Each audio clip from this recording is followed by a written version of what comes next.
That's what gives it so much more value than simply signing up, sending in your deposit check, leaving, coming back, and not having any orientation or follow-up when you return.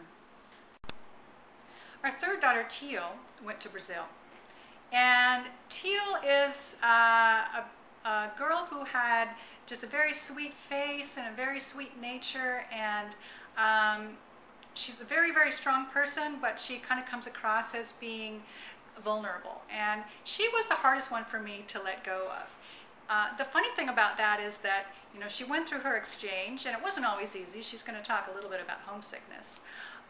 But when she came back, she had learned a lot, and get this, we actually moved abroad right after she left on her exchange. So while most kids during their exchange are fantasizing about coming back home, being in their room, seeing all their friends, when Teal came back home, we had moved to Mexico.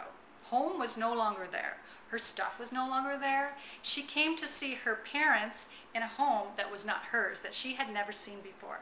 Imagine what that was like. Shortly after that, we moved to Argentina.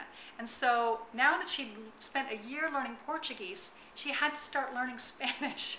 So it was a tough time. She absolutely went through the most through the process of her exchange and afterward. But look at her now. I mean, what she learned during that period of time was a tremendous amount of flexibility, and her facility with languages is something that she uses every single day. She is constantly flipping back and forth, English, Spanish, Portuguese, using French, using German, and that is something that she never, ever would have gained had she not gone on exchange. Hi, my name is Teal Frost. I'm 20 years old, and I went on a Rotary Youth Exchange in 2005 and 2006 to Recife, Brazil. Nowadays, I'm working on board a cruise ship with Norwegian Cruise Lines as an international hostess, hosting all the events around the ship in various languages. And I only got this job mostly because of my languages, and the languages that I learned while I was on my exchange, as well as the languages I learned after. And learning Portuguese helped me learn my Spanish. Overall, the last 3 jobs I've had because I've spoken those languages, and I've gotten to know thousands more people because of those languages. Just keep in mind that whenever you feel homesick, sad, you're missing your friends back at home, you wish you could go to the cinema and drive around in a car with your friends, do whatever your friends are doing at home, just remember that a year from now, you're going to be wishing that you were back in whatever country you're on exchange on, because this is a once-in-a-lifetime opportunity, and you have the rest of your life to spend with your friends in your home country if you want to. I graduated in December of 2008 from Acadia University in Nova Scotia, Canada, at the age of 19. I was the youngest graduate in the history of the university. Going on exchange really helped me a lot in my college life because you have the advantage of having lived abroad before that and having been out of your comfort zone.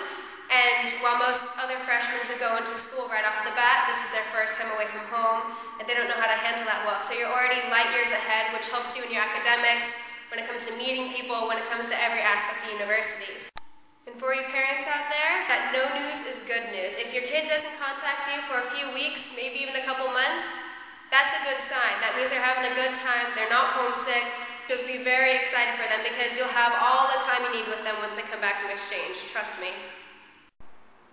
One of the big concerns that parents have is the idea that maybe their kids are getting behind, they're getting off track. You know, junior year is a pretty important time, or senior year is a very important time for them to be in high school. What about testing? What about all of these things?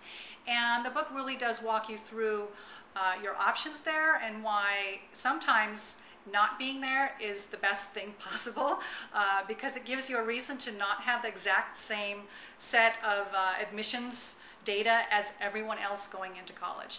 Your kids are going to stand out when they go to college. They're going to look at that and go, wow, this kid spent a whole year abroad, not just the 2 weeks here, not just the sort of application padding trips that a lot of kids go on, but a year learning a language, living abroad, away from your family.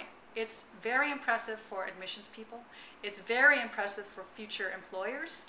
And our kids are still finding that whenever they have an interview for any kind of position, that's what comes up the most is, really, wow, you spent a year abroad when you were 16? That's impressive. Tell me about that. So rather than worry that your child is getting behind while they're abroad, you should be very grateful that they're having this experience, which is actually going to help them leapfrog over their peers when they come back. Thank you so much for your interest in this program, for your motivation, for your excitement, for all of the hard work and the worrying that's going into it. I know it's going to be a tremendous year for all of you, and I wish you all the best.